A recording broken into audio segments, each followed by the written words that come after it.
Now, on the back of the quarterly crime statistics, we'll bring you more reaction with crime and security expert Calvin Rafadi. Calvin, good evening.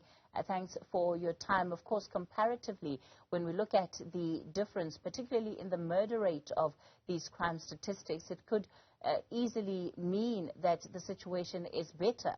But for me, the fact that you still have an increase in the killing of women and children signifies the extent of the problem that we have in this country. Yes, good evening, Kathy, and good evening to your listeners. Yes, indeed, this is a very, very serious problem. And we do know how the stats are collected through the database of police stations where they are reported. But to me, I would say these stats, they are more far-fetched. And how I support the statement is because of a lot of victims, when they experience such horrible crimes, whether be it GBV, GBVH, or even rape for that matter, when they go and report these particular crimes, they are turned away by some of the police members where they tell them, no, go and sort out your problems at homes or speak to your husband about this and then sort out the problems, vice versa. But at the same time, we realize that a lot of people, if you are successful, Katie, to open a case, and as a victim, you don't know who is the perpetrator, who has committed these crimes. You receive an SMS that says, your case has been opened and it will be investigated. In a few hours or a day, you then receive an SMS that says the case is closed, therefore it's undetected. So you can see that I don't know how they collect that particular data when it comes to people that need to report these crimes, but they are turned away. And also this issue about the SMS, where you receive an SMS, but later they say the case is closed and it's undetected, then it's becoming a problem, especially when we this livelihoods of our women and children in this regard. The reality is that whatever measures are being put in place right now, they seemingly are not enough to deal with the very gendered nature of violence that we see in the country. Yes, indeed. And, we mustn't forget that we still have a backlog of the DNA, even though it was announced that some of the DNAs, the lab, they've made some progress. But, in some instances, if you visit some of the communities, they don't have raping kits in the police station. The DNA, they sit with a high number of backlogs, whereby the documents need to be processed for court purpose. But because of that, the case gets also withdrawn from the court. Let alone the issue that we mustn't shy away that there's brown envelopes that go under the table for matters to go away. But we say our women and kids, still we need to improve. They are not safe.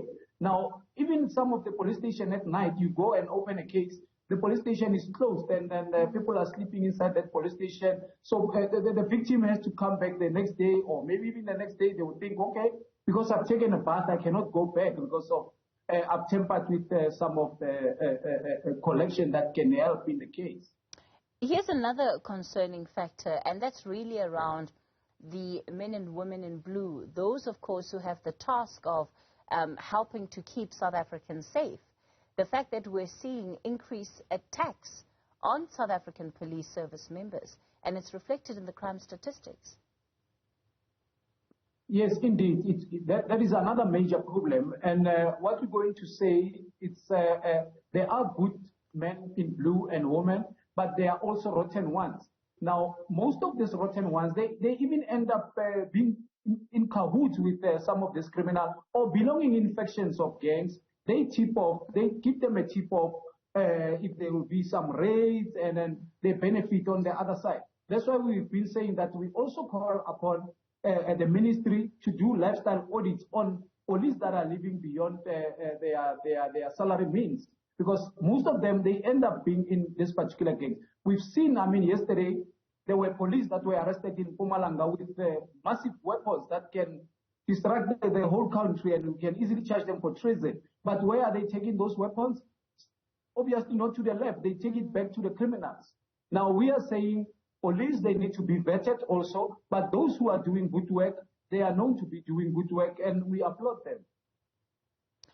Let's talk about perhaps just some of the trends, Calvin, that stood out for you, the issues that you were able to pinpoint and what it says about the state of our crime-fighting efforts? Yeah, what stood out for me is the issue about the Western Cape.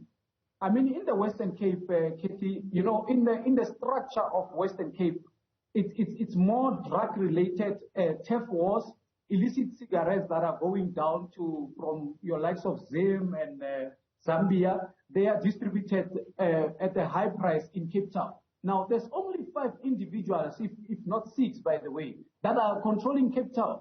Because if Katie is selling drugs at Cape Flats and I'm selling drugs in town, if I enter your territory, guess what? There will be a theft war. But here's how they recruit their shooters.